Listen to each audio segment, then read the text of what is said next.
दिल्ली में प्रदूषण के गंभीर स्तर को देखते हुए 13 से 20 नवंबर तक ऑड इवन सिस्टम लागू करने का फैसला। 6 से 12वीं तक सभी कक्षाएं चलेंगी ऑनलाइन। ग्रैब 4 के तहत बाकी पाबंदियां भी रहेंगी लागू। पंजाब में पराली जलाने के मामलों में लगातार बढ़ोतरी।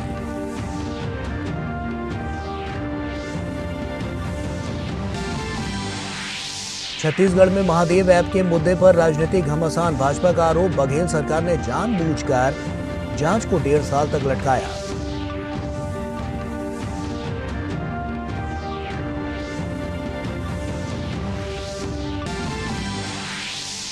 छत्तीसगढ़ में पहले चरण की 20 और मिजोरम की सभी 40 सीटों के लिए मतदान की तैयारियां पूरी। नक्सल प्रभावित क्षेत्रों में शांतिपूर्ण मतदान के लिए सुरक्षा के व्यापक प्रबंध। चुनाव आयोग ने अधिक से अधिक मतदान के लिए की व्यापक तैयारी। राजस्थान विधानसभा चुनाव के लिए नामांकन भरने का कार्य संपन्न। छत्तीसगढ़ में दूसरे चरण के लिए जेपी नड्डा ने रायगढ़ में चुनावी रैली को किया संबोधित। तेलंगाना में भाजपा ने बीआरएस सरकार के खिलाफ जारी किया चार्जशीट दस्तावेज।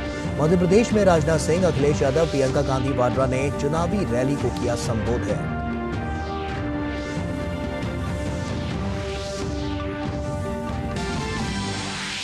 खाद्य पदार्थों की सस्ती दरों पर उपलब्ध कराने के लिए मोदी सरकार का क्रांतिकारी फैसला। केंद्रीय मंत्री पीयूष गोयल ने भारत आटा वैन की 100 गाड़ियों को दिखाई हरी झंडी।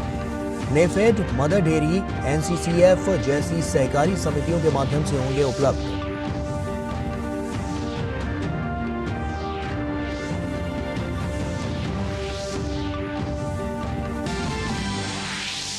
प्रधानमंत्री नरेंद्र मोदी ने भूटान नरेश जिग्मे खेसर नामग्याल वांगचुक से की मुलाकात। पीएम मोदी और भूटान नरेश ने द्विपक्षीय सहयोग के संपूर्ण आयाम और आपसी हित के क्षेत्रीय और वैश्विक मुद्दों पर की चर्चा।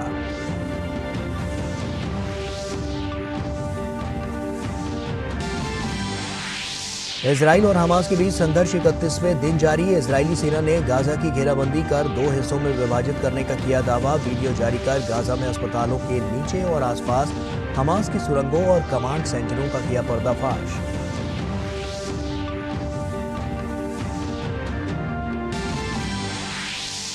आईसीसी वनडे विश्व कप में बांग्लादेश ने श्रीलंका को 3 विकेट से हराया। श्रीलंका सेमीफाइनल की रेस से हुई बाहर।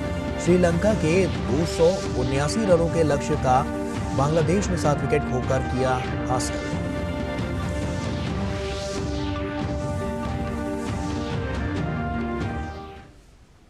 नमस्कार, आप देख रहे हैं डीडी न्यूज। आपके साथ मैं हूं गौरव श्रीवास्तव। राजधानी दिल्ली की हवा प्रदूषण के चलते जहरीली हो गई है। सोमवार को दिल्ली का एवरेज एयर क्वालिटी इंडेक्स यानी AQI 470 दर्ज किया गया। दिल्ली में प्रदूषण से हालात चिंताजनक हैं। दिल्ली एनसीआर में प्रदूषण का स्तर कम नहीं हो रहा। प्रदूषण कम करने के लिए दिल्ली सरकार ने लागू किया ऑड इवन फॉर्मूला। राजधानी में 13 से 20 नवंबर तक ये पाबंदी लागू रहेगी। ग्रैब का चौथा चरण भी लागू और डीजल के भारी वाहनों पर भी लगा बैन। राजधानी दिल्ली के ये 4 नज़ारे इस महानगर की खराब आबो हवा को बयां कर रहे हैं। दूर दूर तक फैली धुंध के बीच सांस लेना भी दूभर है। केंद्रीय प्रदूषण नियंत्रण बोर्ड के अनुसार दिल्ली में वायु गुणवत्ता सूचकांक यानी AQI गंभीर श्रेणी में बना हुआ है। पिछले 24 घंटों में दिल्ली की औसत वायु गुणवत्ता सूचकांक 421 दर्ज की गई, जिसने आम लोगों के स्वास्थ्य के लिए गंभीर संकट खड़ा कर दिया है। इस बीच दिल्ली के मुख्यमंत्री अरविंद केजरीवाल ने प्रदूषण पर उच्च स्तरीय बैठक की अध्यक्षता की। दिल्ली के पर्यावरण मंत्री गोपाल राय ने कहा कि बढ़ते प्रदूषण को देखते हुए सरकार ने ऑड इवन सिस्टम लागू करने का फैसला किया है।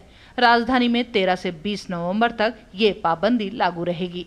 इससे पहले प्राइमरी स्कूलों को 10 नवंबर तक बंद रखने का फैसला किया गया है। राजधानी में पहले ही बढ़ते प्रदूषण के मद्देनजर ग्रैब 4 की पाबंदियां लागू हैं। दिल्ली में अब कक्षा 6 से 12 तक सभी क्लासेस ऑनलाइन होंगी।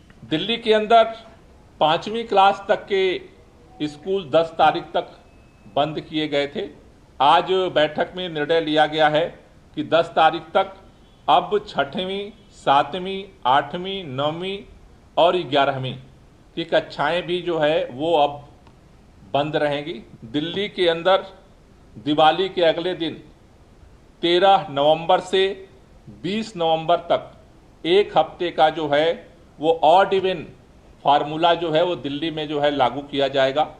इस बीच दिल्ली के पड़ोसी राज्य हरियाणा के गृह मंत्री अनिल विज ने दिल्ली सरकार से प्रश्न पूछा कि दिल्ली का प्रदूषण स्तर हरियाणा के प्रदूषण स्तर से ज्यादा क्यों है। पहले केजरीवाल जी जब पंजाब में उनकी सरकार नहीं थी, आप उनके बयान निकाल कर देख लो,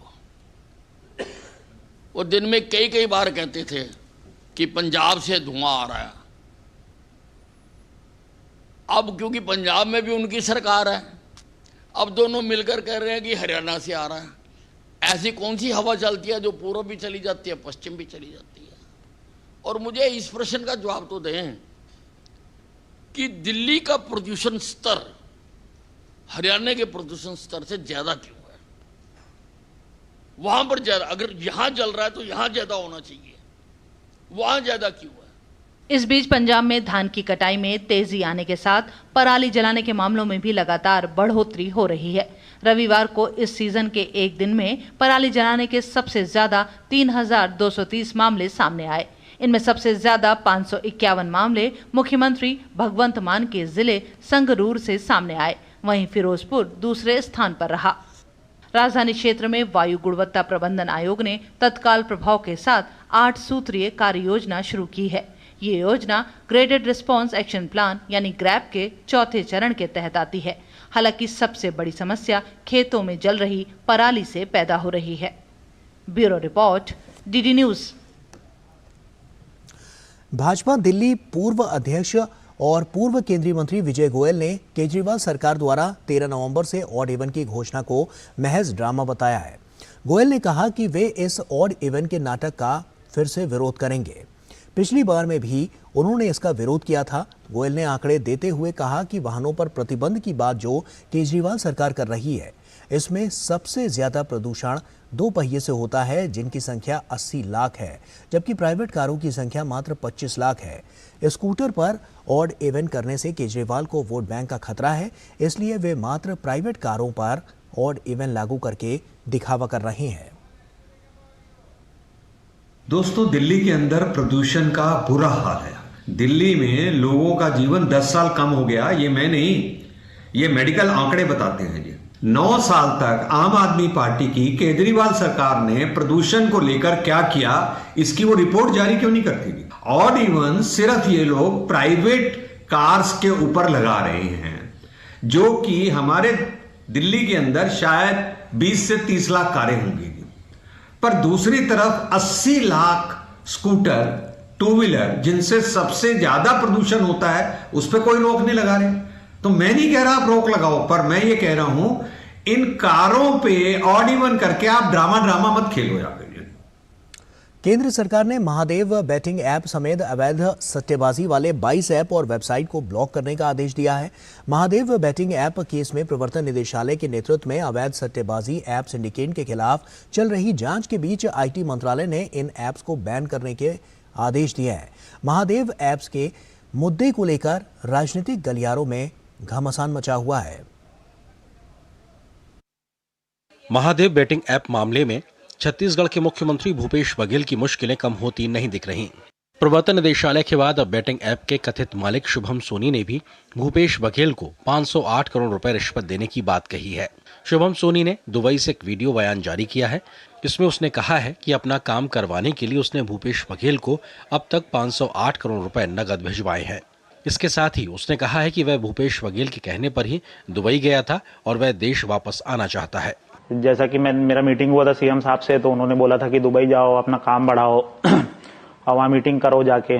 तो प्रशांत अग्रवाल जी के जब मेरा मीटिंग हुआ उसके बाद से मैंने अब तक 508 करोड़ रुपए दे चुका है। हमारे बघेल साहब, बिट्टू भैया और उनके जो लोग हैं उनको मैंने 508 करोड़ रुपए दिया है। 508 करोड़ की रकम मुख्यमंत्री भूपेश बघेल तक शुभम सोनी ने पहुंचाई है। और जो सौरभ और रवि, जो 2 नाम निकलकर सामने आ रहे हैं, वो शुभम सोनी के ही रखे हुए कह सकते हैं कि एक तरीके से कर्मचारी हैं। और उन्होंने कहा था कि मुख्यमंत्री भूपेश बघेल ने इस सट्टे के कारोबार को और बड़े पैमाने पर फैलाने के लिए उनसे कहा था। उनकी मुलाकात भी हुई थी और शुभम सोनी ने यह दावा भी किया है कि 508 करोड़ की जो रकम है वो किस तरीके से मुख्यमंत्री तक पहुंचाई गई थी, उसके पूरे दस्तावेज उसके पास हैं। गौरतलब है कि प्रवर्तन निदेशालय यानी ईडी ने ही कुछ दिनों पहले रायपुर और भिलाई से 5.39 करोड़ रुपए जब्त किए थे। ईडी का दावा है कि ये रुपए भी शुभम सोनी ने भूपेश बघेल के लिए भिजवाए थे। ईडी के अनुसार शुभम सोनी के कहने पर असीम दास ये कैश देने के लिए जा रहा था।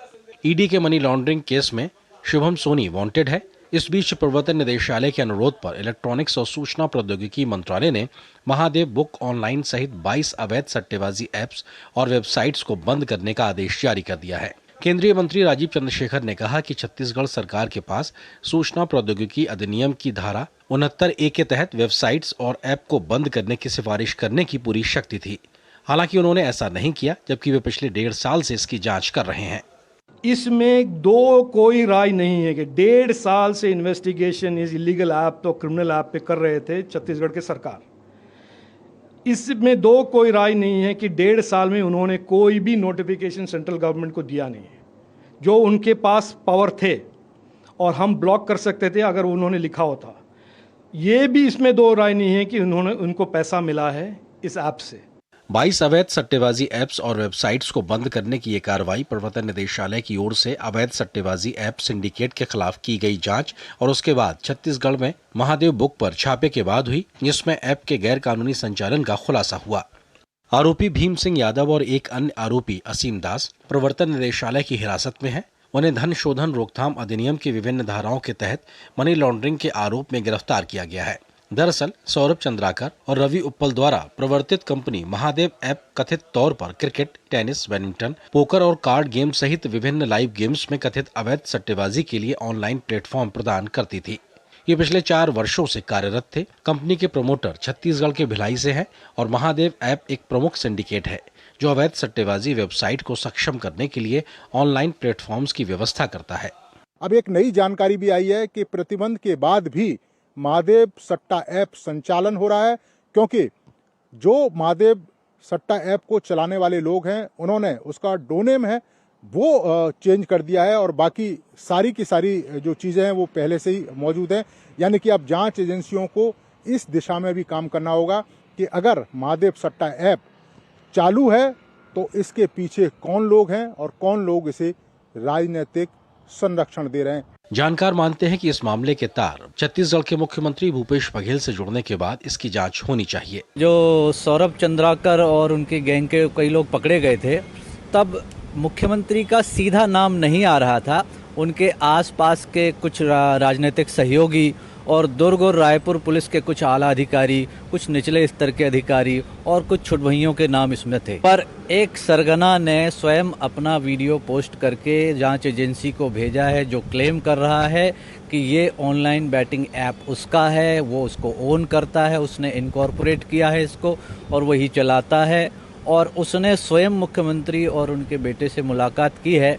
तो ये जांच का विषय है। ईडी की जांच में खुलासा हुआ है कि महादेव ऐप का संचालन संयुक्त अरब अमीरात स्थित प्रधान कार्यालय से किया जाता था। उन्होंने बताया कि वे अपने जानकारों को फ्रेंचाइजी के जरिए खोली गई शाखाओं को कारोबार का अधिकार 70-30 के लाभ अनुपात पर देते थे। सट्टा से हुई कमाई की राशि दूसरे देशों में मौजूद खातों में भेजने के लिए बड़े पैमाने पर हवाला का इस्तेमाल किया जाता था। महत्वपूर्ण चीज़ जो ये सामने आई है कि जो उसके मेन परपेट्रेटर्स हैं सौरभ चंद्राकर और रवि उप्पल, ये दुबई बेस्ड हैं। इन लोगों का वो ब्रेन चाइल्ड है। इन्होंने उसको प्रारंभ किया और प्रारंभ करके उसको फैलाया और वो लगभग पूरे देश में फैला हुआ है। और उनकी बड़ी स्कीम जो थी वो बड़ी सिंपल सी थी। उन्होंने सॉफ्टवेयर डेवलप करवाया था और सॉफ्टवेयर डेवलप करा करके उसके आईडीज़ वो सट्टा खिलाने वालों को बांटते थे और आईडीज़ जिनको बांटा जाता था उनसे 70-30 का रेशियो था प्रॉफिट शेयरिंग का।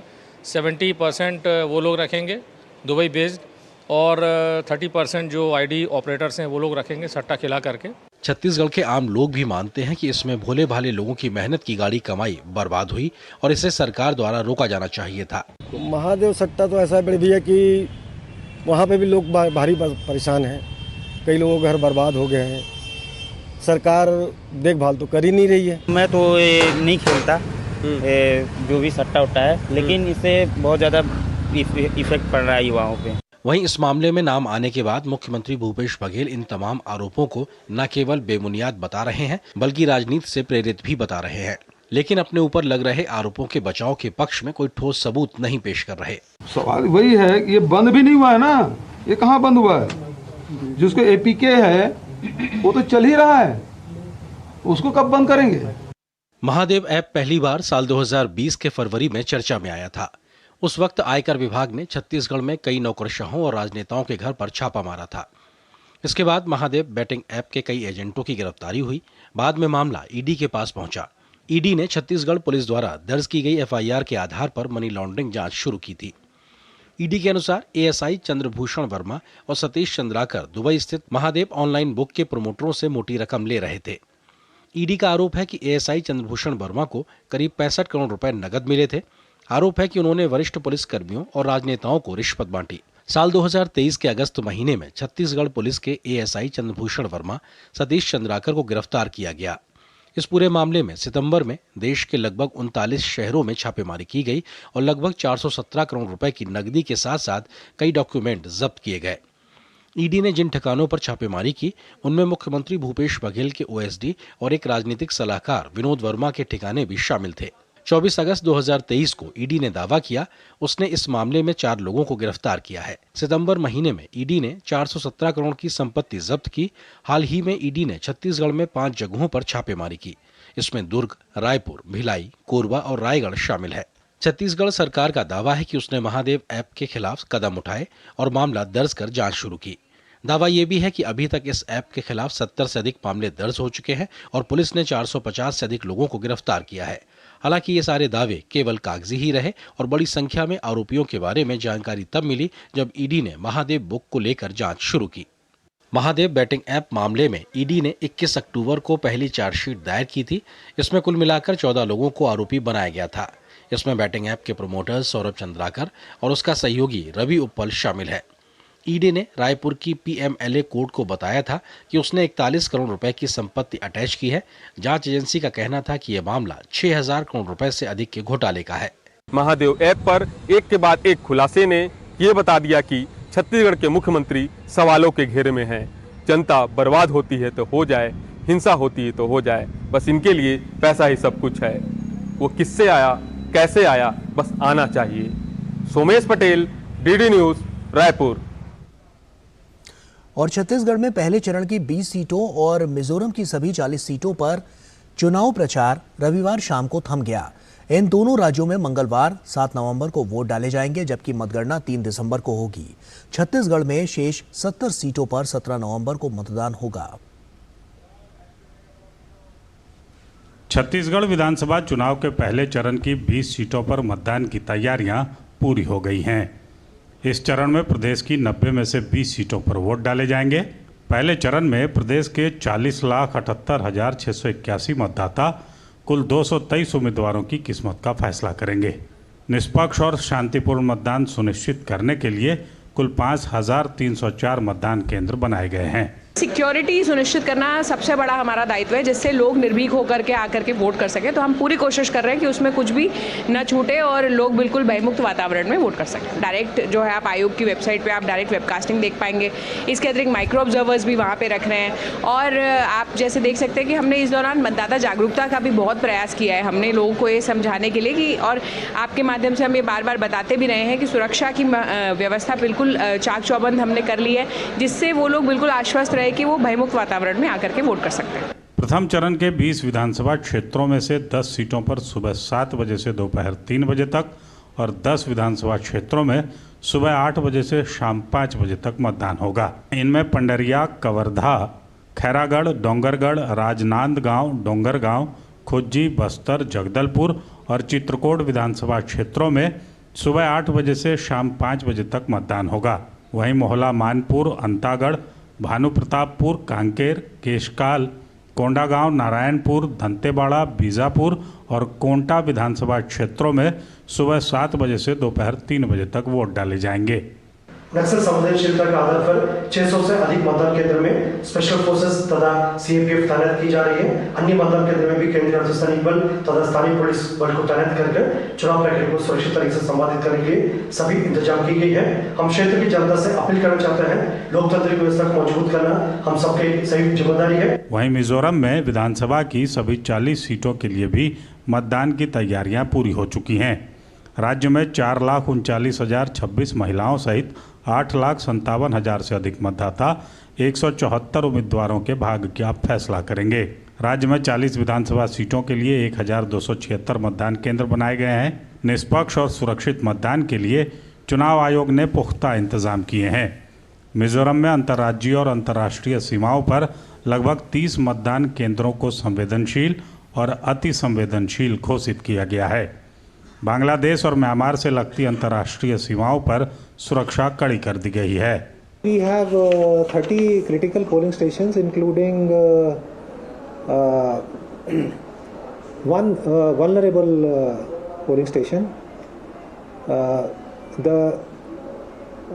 I would like to mention that because of the difficult geographical terrain of the state, there are 22 polling stations which are not having motorable routes. As far as the security situation is concerned, Mizoram remains a peaceful state, and we expect that the polling process tomorrow will be peaceful and incident free without any problem.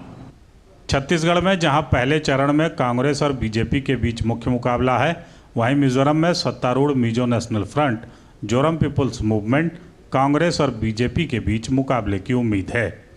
Chhattisgarh में शेष 70 सीटों पर 17 नवंबर को मतदान होगा और नतीजों के लिए 3 दिसंबर तक इंतजार करना होगा। रायपुर से मनोज सोनाने और आइजोल से विक्रमजीत सिंह की रिपोर्ट, डीडी न्यूज के लिए। और उधर तेलंगाना में भ्रष्टाचार पर बीजेपी ने बीआरएस सरकार के खिलाफ चार्जशीट दस्तावेज जारी करते हुए आरोप लगाया कि सत्ता एक परिवार के हाथों में है केंद्रित। तो वहीं मुख्यमंत्री और बीआरएस अध्यक्ष के चंद्रशेखर राव ने प्रजा आशीर्वाद सभा में भाग लिया। राजस्थान में प्रत्याशियों के नामांकन भरने के आखिरी दिन उम्मीदवारों और कार्यकर्ताओं में राष्ट्रीय नेताओं ने ऊर्जा भरी। 5 चुनावी राज्यों में विधानसभा चुनाव के लिए प्रचार जोर पकड़ता जा रहा है। तेलंगाना भाजपा प्रमुख एवं केंद्रीय मंत्री जी किशन रेड्डी और भाजपा नेता प्रकाश जावड़ेकर ने हैदराबाद में बीआरएस सरकार के खिलाफ चार्जशीट दस्तावेज जारी किया। भाजपा नेता प्रकाश जावड़ेकर ने कहा कि तेलंगाना में जिस तरह का भ्रष्टाचार है, वैसे दुनिया में कहीं नहीं है। सत्ता एक परिवार के हाथों में केंद्रित है। तो वहीं तेलंगाना नारायणपेट मुख्यमंत्री और बीआरएस अध्यक्ष के चंद्रशेखर राव ने प्रजा आशीर्वाद सभा में भाग लिया। इस बीच वाईएसआर-टीपी प्रमुख वाईएस शर्मिला ने कांग्रेस पार्टी को समर्थन देने की बात कही। सरकार कॉन्ट्रैक्टर को बेच दिया है, झूठे वादे किए, तेलंगाना स्पिरिट के साथ विश्वासघात किया, केंद्र को असहकार किया, परिवारवाद पूरा चलाया, शराब और ड्रग्स और आतंकवाद इनको प्रश्रय मिला। KCR has not fulfilled any of the promises made to the people of Telangana, be it loan waiver to the farmers or double bedroom homes or job per household and unemployment stipend, or any of the promises given by KCR has not been fulfilled in his 9-year tenure. उधर भाजपा के राष्ट्रीय अध्यक्ष JP Nadda ने छत्तीसगढ़ के रायगढ़ में एक rally को संबोधित किया। उन्होंने राज्य की कांग्रेस सरकार को भ्रष्ट बताया। भूपेश बघेल भ्रष्टाचार के साथ जुड़ा हुआ है कि नहीं, चावल का घोटाला किया कि नहीं किया, कोयला का घोटाला किया कि नहीं किया, गौठान का घोटाला किया कि नहीं किया, टीचर के भर्ती में घोटाला किया कि नहीं किया, और नौजवानों की भर्ती में अपने रिश्तेदारों को, नेताओं के रिश्तेदारों को और अफसरों को रखा कि नहीं रखा, और आम नौजवान बेकार रहा कि नहीं रहा। तो ये झूठ बोलने वाली सरकार, ये धोखा देने वाली सरकार, ये भ्रष्टाचारी सरकार। इधर मध्य प्रदेश में भी विधानसभा चुनाव का प्रचार जोरों पर है। रायसेन में रक्षा मंत्री राजनाथ सिंह ने कांग्रेस पर भ्रष्टाचार का आरोप लगाया। तो वहीं कटनी में समाजवादी पार्टी प्रमुख अखिलेश यादव ने गठबंधन धर्म न निभाने पर कांग्रेस को आड़े हाथों लिया। अशोकनगर पहुंची बसपा प्रमुख मायावती ने कांग्रेस पर चुनाव के दौरान पिछड़ों का वोट लेने के लिए हवाई बातों का आरोप मढ़ा। तो वहीं कांग्रेस महासचिव प्रियंका गांधी वाड्रा ने राज्य की शिवराज सरकार को घेरा। ये भानुमती का कुनबा है, इंडी अलायंस भानुमती का कुनबा अब एक दूसरे के खिलाफ खड़े होकर ताल ठोक रहे हैं। मैं ये कहता हूं कि ये चुनावी चिड़िया है। ये जब भी मध्य प्रदेश में चुनाव आता है, उत्तर प्रदेश से उड़ के यहां चुनाव लड़ने के लिए आता है। मध्य प्रदेश में कभी बीजेपी कभी कांग्रेस इन दोनों ने मिलकर के मध्य प्रदेश को जो ऊंचाइयों तक पहुंचना था वहां तक नहीं पहुंचाए। जहां तक गठबंधन की बात है, आज आप देखिए, चाहे वो कांग्रेस हो, बीजेपी, उनकी भाषा बदली है। काका कालेलकर की रिपोर्ट आई, उसे कांग्रेस पार्टी की सरकार ने उस समय लागू नहीं किया। उसके बाद मंडल कमीशन की रिपोर्ट आई, उसे कांग्रेस पार्टी की सरकार ने लागू नहीं किया। मध्य प्रदेश की सरकार ने जो काम करके आपको दिखाया है कि आपकी सारी संपत्ति आपसे की जेब से निकाल दी, मैं चाहती हूँ कि वो संपत्ति वापस आपके जेब में जाए। राजस्थान विधानसभा चुनाव के लिए प्रत्याशियों के नामांकन भरने का सोमवार को आखिरी दिन था। वहीं 9 नवंबर तक नाम वापस लिए जा सकेंगे। कांग्रेस के प्रत्याशी सीएम अशोक गहलोत ने आज जोधपुर की सरदारपुरा विधानसभा सीट से नामांकन दाखिल किया। 5 चुनावी राज्यों में सभी दलों ने प्रचार में पूरी ताकत झोंक दी है। एक दूसरे पर आरोप प्रत्यारोप के बीच जनता सत्ता की चाबी किसे सौंपती है, ये तो 3 दिसंबर के नतीजे आने पर ही पता चलेगा। Bureau report, DD news, Delhi. और भारत दौरे पर आए भूटान नरेश जिग्मे खेसर नामग्याल वांगचुक ने प्रधानमंत्री नरेंद्र मोदी से मुलाकात की। भूटान नरेश और प्रधानमंत्री मोदी ने द्विपक्षीय सहयोग के संपूर्ण आयाम और आपसी हित के क्षेत्रीय और वैश्विक मुद्दों पर चर्चा की। भूटान नरेश जिग्मे खेसर नामग्याल वांगचुक 3 नवंबर से शुरू हुई अपनी 8 दिवसीय भारत यात्रा के तहत रविवार को दिल्ली पहुंचे और हवाई अड्डे पर विदेश मंत्री एस जयशंकर ने गर्मजोशी से उनकी अगवानी की। प्रधानमंत्री नरेंद्र मोदी ने मुलाकात के बाद सोशल मीडिया साइट एक्स पर संदेश में लिखा कि भूटान के महामहिम नरेश जिग्मे खेसर नामग्याल वांगचुक का भारत में स्वागत करते हुए खुशी हो रही है।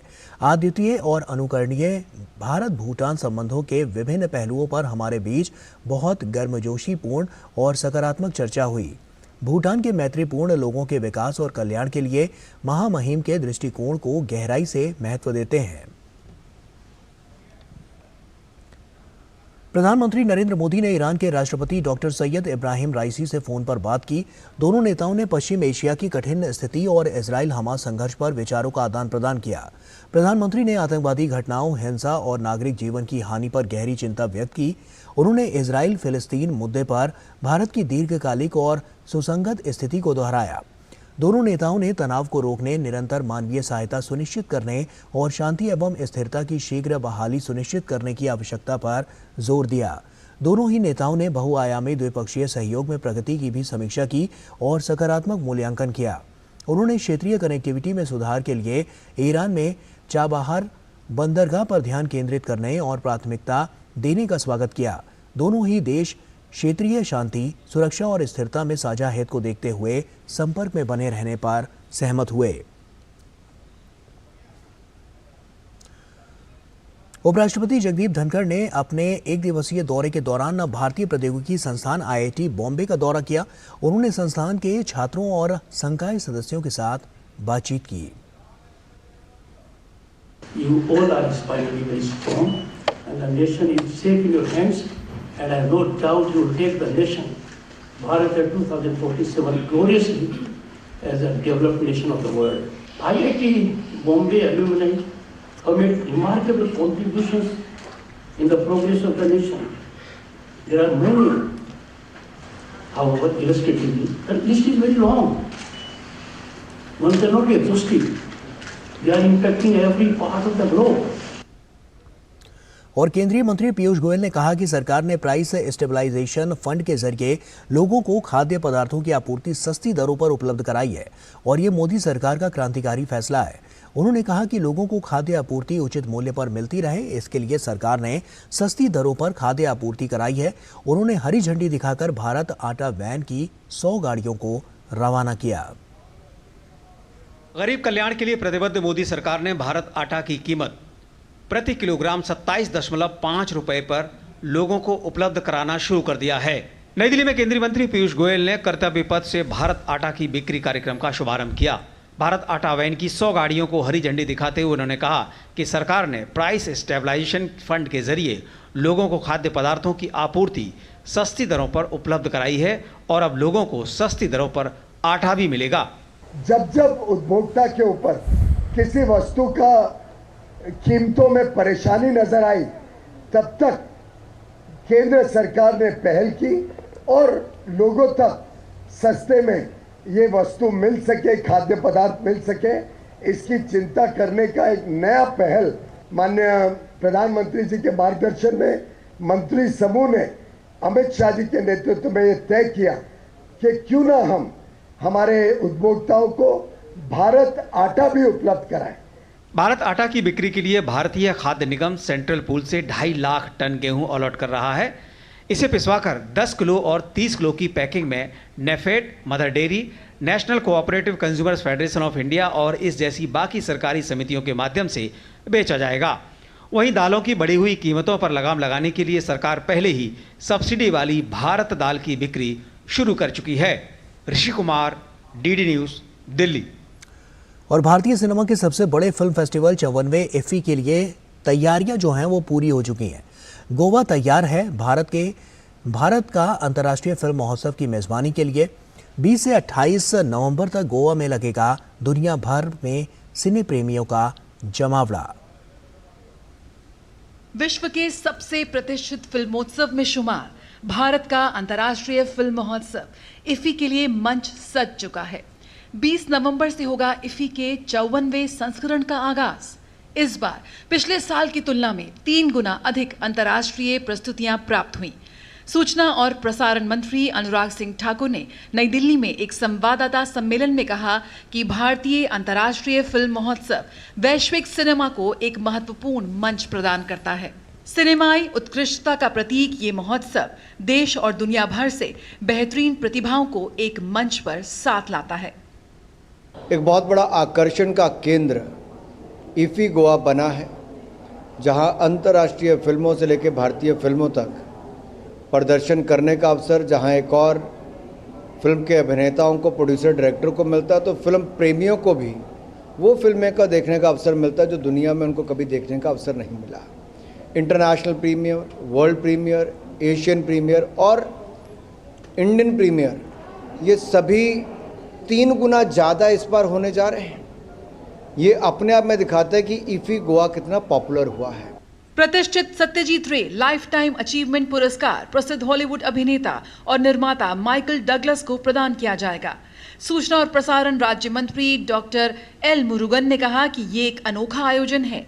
भारतीय अंतर्राष्ट्रीय फिल्म महोत्सव ने दुनिया को सिनेमा से जोड़ने, सिल्वर स्क्रीन के माध्यम से सामाजिक सांस्कृतिक आदान प्रदान को बढ़ावा देने और भारतीय फिल्मों को वैश्विक स्तर पर स्थापित करने में महत्वपूर्ण भूमिका निभाई है। This festival is every year new thing we are introduced. We attended the global festivals like Cannes, Cannes Film Festival. There we taken away something and we introduced here. So this books to the story also we are introduced. Bharat का media और मनोरंजन उद्योग विश्व स्तर पर 5वां सबसे बड़ा बाजार बन चुका है और ये हर साल बढ़ रहा है। दुनिया में सबसे ज्यादा फिल्मों के निर्माण के साथ भारतीय फिल्म उद्योग नवाचार और रचनात्मकता के प्रतीक के रूप में स्थापित है। भारत को कंटेंट हब बनाने के लिए सरकार ने कई पहल की हैं। फिल्म उद्योग को और मजबूती प्रदान करते हुए सरकार ने पायरेसी के खिलाफ भी कड़े कदम उठाए हैं। अब जो चुराएगा उसको 3 महीने से लेकर 3 साल तक की सज़ा हो सकती है। 3 लाख रुपए से लेकर 5% तक जो ऑडिट उसका अकाउंट है, जो उसकी प्रोडक्शन कॉस्ट है, उसका 5% तक उसका फाइन लग सकता है। ये एक तरह से बहुत सख्ती भारत सरकार करने वाली है। पायरेसी करने वाले के खिलाफ कड़ी कार्रवाई होगी और जेल तक जाने का परिणाम होगा। OTT प्लेटफॉर्म्स की बढ़ती लोकप्रियता को देखते हुए इस बार best web series on OTT platform का पुरस्कार दिया जाएगा। भारत की सर्वश्रेष्ठ फिल्मों को प्रदर्शित करते भारतीय पैनोरमा खंड में 25 फीचर फिल्म और 20 गैर फीचर फिल्मों का प्रदर्शन होगा। It is 3 times we have had the international submissions, and not just in quantity, but I'll assure you that in quality also the submissions this year have been really good, and that is how this 198 international films which will be showcased in 8 different packages this year. This will have 13 world premieres, 18 international premieres, 62 Asia premieres and 89 India premieres. विश्व की सर्वश्रेष्ठ फिल्मों में से चुनी गई 15 फिल्में इस बार गोल्डन पीकॉक के लिए दौड़ में रहेंगी, जिनमें 3 भारतीय फिल्में भी शामिल हैं। 198 अंतर्राष्ट्रीय फिल्में, 13 विश्व प्रीमियर, 18 अंतर्राष्ट्रीय premiere, 62 Asia premiere, 89 Bharat premiere, महिला निर्देशकों की 40 से अधिक अंतर्राष्ट्रीय फिल्में। 54वां इफ्फी इस बार बेहद शानदार और यादगार होने जा रहा है। Jaya Sinha, DD news, Delhi. और सुप्रीम कोर्ट कॉलेजियम ने सुप्रीम कोर्ट में 3 जजों की नियुक्ति की सिफारिश की है। 3 हाई कोर्ट के मुख्य न्यायाधीशों की सुप्रीम कोर्ट में नियुक्ति की अनुशंसा की गई है। इन न्यायाधीशों में न्यायमूर्ति Satish Chandra Sharma, justice Augustine George मसीह, जस्टिस संदीप मेहता के नाम शामिल हैं। एसएस शर्मा अभी दिल्ली हाई कोर्ट के चीफ जस्टिस हैं। जस्टिस मसीह पंजाब और हरियाणा हाई कोर्ट के चीफ जस्टिस और जस्टिस मेहता अभी गुवाहाटी हाई कोर्ट के चीफ जस्टिस हैं। सुप्रीम कोर्ट में जजों की अधिकतम संख्या 34 हो सकती है। कॉलेजियम की इस सिफारिश से पहले सुप्रीम कोर्ट में जजों की संख्या फिलहाल 31 है। आराध्य श्री राम के भव्य मंदिर की प्राण प्रतिष्ठा का बाट जो रहे अयोध्या में इस बार 7वां दीपोत्सव मनाया जाएगा। ये दीपोत्सव बेहद खास होने जा रहा है, जिसमें 22 जनवरी को अयोध्या में होने वाले रामलला की प्राण प्रतिष्ठा महोत्सव की झलक दिखेगी। इस दिवाली पर सरयू के तट पर 51 घाटों पर एक साथ 21 लाख दीपों को जलाकर नया विश्व रिकॉर्ड बनाने की तैयारी है। 11 नवंबर को अयोध्या में 7वां दीपोत्सव मनाया जाएगा, जिसमें 21 लाख दीपक जलाकर विश्व रिकॉर्ड स्थापित किया जाएगा। इस बेहद खास आयोजन में डॉक्टर राम मनोहर लोहिया अवध विश्वविद्यालय के ललित कला संकाय के छात्र छात्राएं अहम भूमिका निभाएंगे। इस कार्य के लिए छात्र छात्राएं बेहद प्रसन्न और उत्साहित हैं। संपूर्ण दीप प्रज्वलन में 25,000 वॉलंटियर्स अपनी भूमिका निभाएंगे। इस बार नया टारगेट भी है, 24 लाख दिए लगभग लगाने हैं। तो इस बार हम लोग राम मंदिर का तो निर्माण कर ही रहे हैं 5,000 स्क्वायर फीट में, और उसके अंदर हम लोग राम जी के तेज रूप को विराजमान कराएंगे। तो बहुत ही उत्साह है, बहुत कुछ सीखने मिलेगा। मेरे लिए एक नई अपॉर्चुनिटी है इसको गेन करने के लिए, तो इसलिए मैं इसमें इन्वॉल्व होना चाह रही हूँ, अपना 100% देना चाह रही हूँ। और मैं ये भी चाहती हूँ कि मुझे देखकर और भी जितने भी मुस्लिम्स लोग हैं वो इन्वॉल्व हों इसमें। ललित कला संकाय के समन्वयक प्रोफेसर डॉक्टर विनोद श्रीवास्तव ने बताया, इस बार दीपोत्सव में प्राण प्रतिष्ठा महोत्सव की झलक दिखाने का प्रयास किया जाएगा। इसमें राम की पैड़ी पर मुख्य मंच के समक्ष दीप मालिकाओं से राम मंदिर का मॉडल बनाया जाएगा, जिसमें भगवान राम को प्रवेश करते हुए दिखाया जाएगा। इस कार्य में 90,000 दीपक लगेंगे और 8 नवंबर से 200 छात्र छात्राएं इसके लिए दीपक बिछाने का कार्य शुरू करेंगे। टोटल यूनिवर्सिटी के तो 25,000 बच्चे लग रहे हैं, लेकिन जो 10 नंबर घाट है वो मुख्य मंच के सामने है और उस पर फाइन आर्ट डिपार्टमेंट के बच्चे प्रभु श्री राम के मंदिर मॉडल को और प्रभु श्री राम को उस मंदिर में प्रवेश करते हुए दिखाएंगे। लक्ष्य ये है कि हम 8 तारीख को अपने दिए पूरे तरीके से बिछा दें और उसकी देखरेख करते रहेंगे। काफ़ी उत्साहित महसूस कर रहे हैं, अपने आप को अत्यधिक सौभाग्यशाली मानते हैं कि हमें इतने अद्भुत कार्यक्रम में भाग लेने का अवसर प्राप्त हुआ। जिलाधिकारी नीतीश कुमार ने बताया कि दीपोत्सव से संबंधित सभी तैयारियां पूरी हो गई हैं और इस बार एक नया कीर्तिमान स्थापित करने के लिए 21 लाख दीपक जलाने का लक्ष्य रखा गया है, जिसकी पूर्ति के लिए 20% और अधिक दीपक जलाए जाएंगे। इसके अतिरिक्त 7 लाख दीपक मठ मंदिरों में भी प्रज्वलित किए जाएंगे और लाइट एंड साउंड के लिए इस बार सबसे बड़ा स्क्रीन लगाया जाएगा, जिसे आने वाले 5 वर्षों तक प्रशासन चलाएगा। दीपोत्सव को लेकर व्यापक तैयारी हो गई है। हम लोगों ने सभी विभागों के साथ जो बैठक है, समन्वय बैठक, वो हम लोगों ने कर लिया है और कमिश्नर लेवल पे भी बैठक हो चुकी है और हम लोगों ने सभी डिपार्टमेंट्स के जो कार्य है वो तय कर दिए हैं, क्या क्या कार्य लोगों को करना है। और हम लोग लगभग 21 लाख दीप प्रज्वलित करेंगे और संख्या उसको हिसाब से हम लोग 10 से 20% अधिक लगाएंगे। और लाइट एंड साउंड का जो प्रोग्राम है इस बार बृहद हम लोग बनाने जा रहे हैं और काफ़ी बड़े पैमाने पर हम उसको करेंगे। अयोध्या में 7वां दीपोत्सव 11 नवंबर को है, पर इस बार दीपोत्सव से न सिर्फ त्रेता युगीन अयोध्या की झलक मिलेगी, बल्कि दीपोत्सव से शुरू हुए उत्सवी माहौल को रामलला की प्राण प्रतिष्ठा तक बनाए रखा जाएगा। 21 लाख दिए जलाकर वर्ल्ड रिकॉर्ड बनाने की तैयारी के साथ ही कई खास बातें इसमें शामिल की जा रही हैं। इस बार एक बड़ा आकर्षण उन झांकियों का होगा जो श्री राम के जीवन प्रसंगों पर आधारित होंगी। राम के जन्मकाल से लेकर राज्याभिषेक तक की यात्रा इन झांकियों के माध्यम से प्रदर्शित की जाएगी। Bureau report, DD news. और केंद्रीय शिक्षा और कौशल विकास मंत्री धर्मेंद्र प्रधान और ऑस्ट्रेलिया के शिक्षा मंत्री और सांसद जेसन क्लेयर के साथ गुजरात के गांधीनगर में द्विपक्षीय बैठक हुई। दोनों देशों के बीच शैक्षणिक अनुसंधान और कौशल सहयोग को बढ़ाने के लिए 5 समझौता ज्ञापनों का आदान प्रदान किया गया। दोनों मंत्रियों ने शिक्षा और कौशल में द्विपक्षीय सहयोग की व्यापक समीक्षा की और दोनों देशों के बीच लोगों की अधिक गतिशीलता, रोजगार संबंधी योग्यता और समृद्धि के लिए ज्ञान व कौशल साझेदारी को और मजबूत करने पर सहमति व्यक्त की। सरकार ने बिजली क्षेत्र में चुनौतियों पर विचार विमर्श के लिए राज्यों और केंद्र शासित प्रदेशों के बिजली और नवीन एवं नवीकरणीय ऊर्जा मंत्रियों का 2 दिवसीय राष्ट्रीय सम्मेलन आयोजित किया। 6 से 7 नवंबर को नई दिल्ली के भारत मंडपम में आयोजित होने वाले इस सम्मेलन के उद्घाटन सत्र को संबोधित करते हुए केंद्रीय विद्युत मंत्री आर.के. सिंह ने देश में बढ़ती बिजली की मांग को पूरा करने के लिए उठाए जा रहे कदमों पर अपने विचार साझा किए और कहा कि ये भारतीय अर्थव्यवस्था की तेज वृद्धि का संकेत है। इसके बाद उन्होंने एक प्रेस कॉन्फ्रेंस में कहा कि आज ग्रामीण क्षेत्र में बिजली की उपलब्धता 21 से 22 घंटे हो गई है और देश में ऊर्जा क्षमता में काफी बढ़ोतरी हुई है। पहले ग्रामीण क्षेत्रों में बिजली की उपलब्धता थी 12 घंटे 2015 में।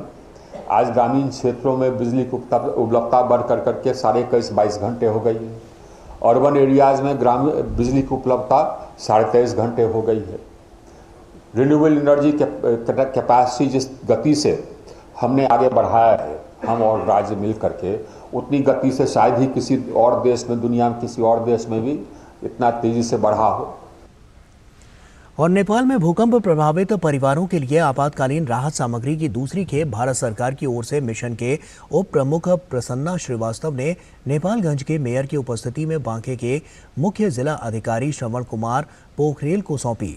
9 टन राहत सामग्री की खेप को विशेष भारतीय वायुसेना C-130 द्वारा नेपालगंज पहुंचाया गया और इसमें आवश्यक चिकित्सा और स्वच्छता आपूर्ति, टेंट, स्लीपिंग बैग और कंबल शामिल थे। ये 3 नवंबर 2023 को जजरकोट में आए भूकंप के मद्देनजर नेपाल सरकार को मदद देने के भारत सरकार के प्रयासों का हिस्सा है। वित्त मंत्रालय ने वाणिज्य एवं उद्योग मंत्रालय और श्रम एवं रोजगार मंत्रालय के साथ मिलकर मजबूत, सतत, संतुलित और समावेशी विकास के मुद्दे पर एक सेमिनार का आयोजन किया। वित्त मंत्री निर्मला सीतारमण ने कहा कि विकास मजबूत, टिकाऊ, संतुलित और समावेशी बना रहे, इसके लिए वैश्विक और घरेलू प्रयास किए जाने चाहिए। वित्त मंत्रालय ने वाणिज्य एवं उद्योग मंत्रालय और श्रम एवं रोजगार मंत्रालय के साथ मिलकर भारत की अध्यक्षता में G20 के सफल आयोजन की पृष्ठभूमि में मजबूत, सतत, संतुलित और समावेशी विकास के मुद्दे पर एक सेमिनार का आयोजन किया। वित्त मंत्री निर्मला सीतारमण ने इस मौके पर कहा कि यह सुनिश्चित करने के लिए वैश्विक और घरेलू प्रयास किए जाने चाहिए कि विकास मजबूत, टिकाऊ, संतुलित और समावेशी बना रहे।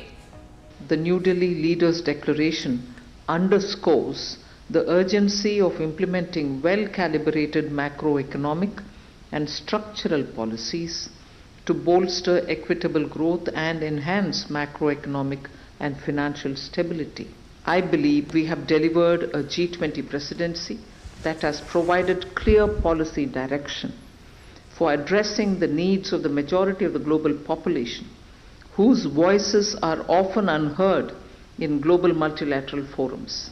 सेमिनार में विकास के लिए व्यापार वृद्धि, भविष्य की तैयारी और वित्तीय समावेशन को आगे बढ़ाने जैसे विषयों पर पैनल चर्चाएं हुई। What WTO says, it is more than 90% enterprises are MSMEs in the world, and therefore in the Trade and Investment Working Group we decided that we should look at, the G20 group should look at how we can make MSMEs better access to trade. What we consider the skill now are very quickly are getting outdated, and there is a need for us to reskill as a result. There is always a probability which has increased over times of skill mismatch, and these have a far-reaching impact on the economic growth. Bharat के मुख्य आर्थिक सलाहकार ने कहा कि digital public infrastructure समावेशी आर्थिक विकास को आगे बढ़ाने में अहम भूमिका निभा सकता है। नई दिल्ली घोषणा पत्र कोविड-19 के बाद वैश्विक आर्थिक सुधार और दुनिया के विभिन्न हिस्सों में तनाव के बीच आया है और ये घोषणा पत्र सभी नेताओं द्वारा स्वीकार किया गया था, जो सतत आर्थिक विकास के एजेंडे के कार्यान्वयन में महत्वपूर्ण साबित होगा। Bureau report, DD news. छोटे शहरों में उद्यमिता में अपने हाथ आजमा रहे स्टार्टअप कंपनियों के लिए अच्छी खबर है। Software technology park of India STPI ने अपने नए प्रोग्राम लीप अहेड के तहत युवा उद्यमियों का हाथ थामने की नई योजना का शुभारंभ कर दिया है। STPI के महानिदेशक अरविंद कुमार से बात की हमारे संवाददाता अजय मिश्रा ने। Software technology park of India STPI ने टाई दिल्ली के साथ समझौता किया है नेक्स्ट जनरेशन एंटरप्रेन्योरशिप को प्रमोट करने के लिए। हमारे साथ डायरेक्टर जनरल हैं अरविंद कुमार जी, बहुत धन्यवाद सर। ये जो आपने लीप अहेड प्रोग्राम लॉन्च किया है उसका फोकस क्या रहने वाला है? मेन फोकस 2 थिंग्स हैं। पहला फोकस है कि जो स्टार्टअप ग्रोथ स्टेज में है उनको मेंटरशिप प्रॉपर प्रोवाइड कराई जाए। तो इस प्रोग्राम से हम 3 मंथ्स की इंटेंसिव मेंटरशिप प्रोग्राम प्लान कर रहे हैं और को इन्वेस्टमेंट मॉडल में उनके लिए इन्वेस्टमेंट प्लान कर रहे हैं। आप कह रहे हैं कि 75 स्टार्टअप्स को आप चयन करेंगे और उनमें से कुछ को शायद 1 करोड़ की को इन्वेस्टमेंट फंडिंग भी दी जाएगी। ये मॉडल क्या होगा? जो 75 स्टार्टअप सिलेक्ट होंगी उनको हम मेंटरशिप प्रोग्राम कराएंगे और ये मेंटरशिप प्रोग्राम हमारा कोलैबोरेटिव होगा। इसका मतलब ये हुआ कि जो इन्वेस्टर आगे उसमें फंड अपना इन्वेस्ट करने वाला है वो पहले दिन से ही इस प्रोग्राम का पार्ट होगा, जिससे कि वो समझ सके कि किस स्टार्टअप में हमको पैसा लगाना है। तो 75 स्टार्टअप जो भी हमारे उनके साथ सभी जितने भी आज आपने देखे कि हमने कई MOU भी साइन किए हैं, जिन लोगों से भी MOU साइन किए हैं वो सभी हमारे इस पूरे प्रोग्राम में साथ में रहेंगे। उनमें से जिस इन्वेस्टर को ये लगेगा कि इस स्टार्टअप में पोटेंशियल है वो हमको बताएंगे कि इसमें पोटेंशियल है, और अब वो कहते हैं कि नहीं मैं इसमें इन्वेस्ट करना चाहता हूँ, तो अगर वो 50 लाख रुपए देते हैं, हमने इसमें 50 लाख रुपए तक का प्रोविज़न किया है, तो 25 लाख रुपए जो हमारी NGIs की स्कीम है हम उसमें से लगाएंगे और 25 लाख रुपए हमारा जो NGI स्कीम में एक फॉलो ऑन फंड का प्रोविज़न भी था जो हमारे फंड मैनेजर हैं उसी स्कीम का पार्ट है, 25 लाख उससे लगाएंगे। तो 25 + 25 और 50 इस तरह से ये उसको 1 करोड़ रुपए का फंड मिल जाए। सर लेकिन आप टायर 2 टायर 3 सिटीज़ में प्रेजेंट हैं, तो जो स्टार्टअप्स वहाँ से आना चाहते हैं उनको आप कैसे गाइड करेंगे, कैसे आपके पास पहुँचे? नहीं, हम उनके पास तक जाएंगे, यही प्रोग्राम की विशेषता है। ये हमने प्रोग्राम दिल्ली में लॉन्च भले ही किया है, लेकिन इस पूरी प्रोग्राम का यही है कि टियर 2 टियर सिटी में हम जाएंगे। हम इस प्रोग्राम को भुवनेश्वर में कर रहे हैं, हम इस प्रोग्राम को विजयवाड़ा में कर रहे हैं, हम इस प्रोग्राम को चंडीगढ़ में भी कर रहे हैं। जहाँ पे पिचिंग सेशन होंगे, सही सिलेक्शन वहीं पे होगा, जिससे कि जो टियर 2 और 3 सिटीज़ की स्टार्टअप हैं वही आगे आएँ और उनके लिए इनकन्वीनियंट ना हो। वहीं पे हम पिचिंग करेंगे और हम वहाँ पे जाएंगे, हमारे इन्वेस्टर भी वहीं जाएंगे। तो सोल प्रोग्राम का पर्पज़ है कि स्टार्टअप को मेट्रो में ना आना पड़े, उसको टियर 1 सिटी में ना जाना पड़े। STPI जो एक बड़ा इंक्यूबेटर है, STPI जो लैब जिसने 22 जगह पे बना रखी हैं, STPI आपके पास आ रहा है, जो इन्वेस्टर्स हैं वो आपके पास आ रहे हैं और आप जहाँ पर हैं वहीं अपना इनोवेशन जारी रखिए। बहुत बहुत धन्यवाद सर। तो ये उन 22 शहरों में जो इन्वेस्टर्स हैं उन लोगों के लिए एक बड़ा मौका है कि वो स्टार्टअप इंडिया की जर्नी का एक हिस्सा बन सकते हैं। Ajay Mishra, DD news, Delhi. और मिलेट्स को जन जन तक पहुंचाने और इसकी उपयोगिता पर रोशनी डालने के उद्देश्य से राजधानी दिल्ली में 3 दिवसीय मिलेट महोत्सव का आयोजन किया गया। इसकी थीम ये दिवाली मिलेट्स वाली रखी गई है ताकि त्योहारी मौसम में लोगों तक श्री अन्न से बने उत्पाद पहुंच सकें। श्री अन्न यानी मिलेट्स ऊर्जा और स्वास्थ्य का भंडार। राजधानी दिल्ली में भारत सरकार के संस्कृति मंत्रालय और इंदिरा गांधी राष्ट्रीय कला केंद्र की ओर से सत्याग्रह मंडल राजघाट पर 3 दिवसीय मिलेट फेस्टिवल का आयोजन किया जा रहा है। इस त्योहारी मौसम में मिलेट उत्पादों को लोकप्रिय बनाने के लिए इसकी थीम ये दिवाली मिलेट वाली रखी गई है। दूसरे दिन भी मिलेट के प्रति जागरूकता बढ़ाने के लिए एक कार्यशाला का आयोजन किया गया। यहाँ देश भर के मिलेट उद्यमियों ने मिलेट उत्पादों को आम जनों तक पहुँचाया। केवल अन्न या दालें या परंपरागत खाद्य पदार्थ ही नहीं बल्कि मिलेट से बने फास्ट फूड, स्नैक्स, कुकीज और बिस्किट, इडली, डोसा और मिलेट से बने जल्दी तैयार हो जाने वाले खाद्य पदार्थ भी यहाँ खरीदारों को खूब पसंद आ रहे हैं। इस मिलेट फेस्टिवल का उद्देश्य आम लोगों में श्री अन्न यानी मिलेट्स के प्रति जागरूकता जगाना और उन्हें मिलेट्स की खूबियों से वाकिफ करवाना था और इसके लिए विशेष कार्यशालाओं का आयोजन भी हुआ, जिसमें मिलेट के प्रचार के लिए जमीनी स्तर पर काम कर रहे वक्ताओं ने अपनी बात रखी। मिलेट्स हमारा पारंपरिक आहार है और हमें वापस हमारा थालियों में लाना है।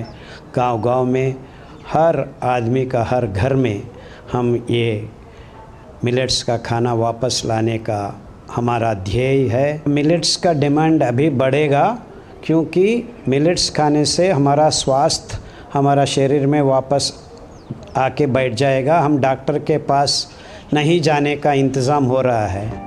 बदलती जीवन शैली और भाग दौड़ ने हमारे स्वास्थ्य पर बेहद बुरा असर डाला है, लेकिन खान पान को बेहतर बनाकर कई बीमारियों से बचा जा सकता है और मिलेट से बने उत्पाद इसमें एक अहम भूमिका निभा सकते हैं।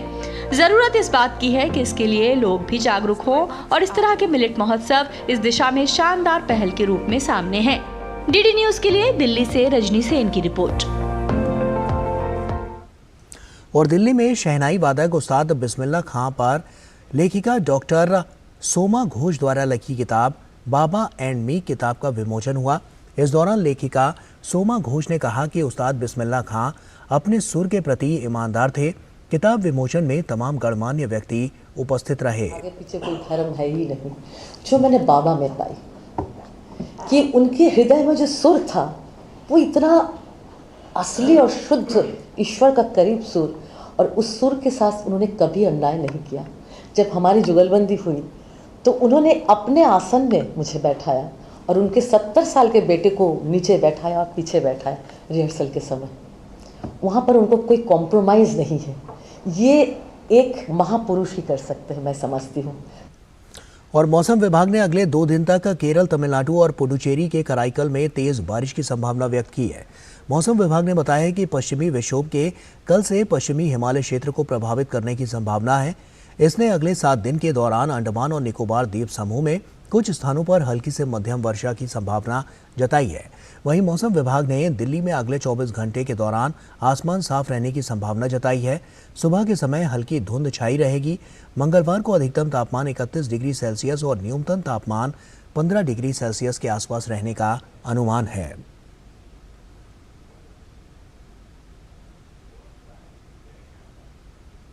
प्रधानमंत्री नरेंद्र मोदी द्वारा लिखित माड़ी गरबे पर शरद पूर्णिमा की रात को गुजरात के राजकोट में 1 लाख लोगों ने गरबा खेलकर वर्ल्ड रिकॉर्ड बनाया है।